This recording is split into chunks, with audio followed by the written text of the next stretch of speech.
All right, it is now time for our Grain Gridiron top performers of the week. Hopefully by now you know about Grain Restaurants, started by two local businessmen on Main Street in Newark. They've quickly grown into locations in Trolley Square, at the Summit Marina on the C&D Canal, in Lewis at the Ferry Terminal, and in Kennett Square, and their newest location on the Star Campus in Newark. Grain Restaurants have become nightly or weekly hangouts for some, gathering spots for special occasions for others, or just a new place to try and usually return to, as I have several times. The menu has something for everyone, some usuals and some peculiars, but best of all, you never leave disappointed or hungry. My favorite part of Grain is knowing that it was started by two guys who had an idea, their neighbors. I think they were sitting in their driveway around the fire pit and said, hey, let's start a restaurant together. And it's not only come to fruition, it's flourished. And fortunately, they both love sports and they love supporting the community in a lot of different ways. They're Jim O'Donohue and Lee Michaels, and we thank them for supporting not only the podcast, but high school sports. All right, Marty, our Grain Gridiron top performers, what we do is we sort of have an honor roll, and then we pick the top performer, and the top performer, their head coach, gets a gift card from Grain Restaurants, good at any of the five located across the state. And the great thing is, no matter where you live, there's a Grain within half an hour from you that you can go and enjoy the restaurants. And the reason we do that is the DIAA has a regulation that players cannot receive a monetary gift or award. They could a trophy, a T-shirt, something like that. And we're going to kind of look at that next year, how we want to do that. Yes. But for this year, it's the head coach who's going to receive the Grain gift card. Marty, I'm going to give you my first, and it was you mentioned it, and it might be actually I won't say it because I think you might have it, but I'm going to go with one of them, honor roll James Campbell from St. Mark's in the 29-0 win over Red Lion. 4 touchdowns, 3 through the air, 1 on the ground, including 2 to his brother Jude. Just an outstanding performance. That game was at Red Lion on a Friday night, tough place to play. I assume the wind was going there just like it was where I was at Appoquinimink. And so just a very impressive performance by James Campbell, quarterback for St. Mark's. And I've got 6 of them this week, but I'll just give you one at a time here. I'll start with RJ Matthews.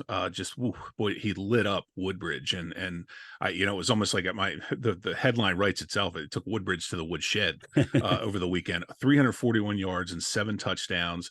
Howard, they were desperate for a win. They had to get a win. Woodbridge was 3-0. Howard was 0-2. This was a huge win for them. I put on Twitter, if you had said that he would throw 7 touchdowns and a 60 burger would be hung up on Woodbridge, I would have said that was crazy on a Marvin Dooley defense, but they did it.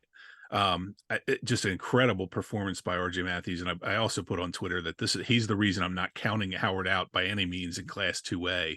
He's a kid that just make a lot of things happen, and he raises the level of the play of his teammates. All right. So there's 2 of the honor roll. Marty, do you have another one? I do. I have a little laundry list this week. There were some good performances. Friends, Andrew McKenzie, 208 rushing yards on 32 carries, 6 for 6 passing, 91 yards. He threw 2 touchdowns. He filled in for injured Ryan Tattersall, and we hope there's nothing long-term with Ryan Tattersall, but an incredible performance for a backup quarterback to come in, just did a fantastic job in their blowout win over Del Mar. So great job by Andrew McKenzie. All right, I had BJ Aline from Sally's. You mentioned him, Marty. 163 yards, 2 touchdowns in the 28-12 win over Smyrna.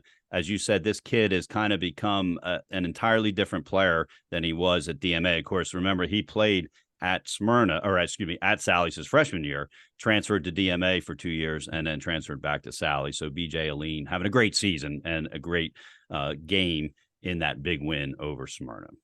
My next kid, and he only played in the 4th quarter, I believe, but Jacob Eball from St. Mark's came into the game in the 4th quarter against Red Lion, where St. Mark's was trying to just kind of grind it out and kill the clock. This kid was like a wrecking ball. He ran over and through Red Lion defenders. I think he ended up with something like 50 yards. And I'll be perfectly honest, I had never heard of Jacob Eball until this game. I think we might hear about Jacob Eball later on, because they've got Keegan Barnes. They've got a good running game. They've got a good passing game. But this kid, and again, his name's Jacob Eball, he just ran over and through the Red Lion defense. And I mean, he ran with some angry intent. If anybody ever watches Good Morning Football and watches the Angry Run segment, Jacob Eball had about 7 of them against Red Lion in the 4th quarter. So just a fantastic performance. And that allowed the passing game to open up. If you got a running back who's running like that, obviously they're going to have to start clogging the middle, and that opens up the outside for James Campbell. All right. Do you have any more? I have Marty? 2 more just real quickly. I wanted to get to Cape Henlopen, Markai James, 22 carries, 248 yards, 3 touchdowns in the win over Lake. Lake is shorthanded. They've got some quarterback situations, but still, it wraps up Cape's run through the 2A division in their first 3 games, which was an interesting schedule quirk. But my last one was St. Andrews, again, who took down ECHS. Quarterback Frank Nasta, 4 touchdown passes, and he ran for 1. So 5 touchdowns total for Frank Nasta from St. Andrews. So some really great performances this week. Also want to congratulate Marquis James, number 7, as I call him. Started calling him that last year. He committed to Old Dominion last week. Yes, so that's he'll right. play football at Old Dominion. So congratulations to him. Just a great young man. All right, so that's going to bring us to our Grain Gridiron Top Performer of the Week, and that award goes to McKeevis Rogers, the quarterback from Newark. 28-22 win over Archmere, as we talked about. He's a 3-way player, as far as I'm concerned, because he had a passing touchdown. Yep. He rushed for 260 yards on 32 carries. He had an interception on defense that sealed the win for Newark when Archmere was trying to get into the end zone on the final series of the game.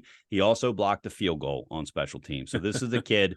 And I'm not sure if he's normally on for punt returns and kick returns. I wasn't paying close enough attention for that, but he certainly does it all. So McKeevis Rogers of Newark High is our Grain Gridiron Top Performer of the Week, and we will award a Grain gift card to head coach Jody Russell as a result of that. So congratulations to McKeevis Rogers of Newark High School. Yes.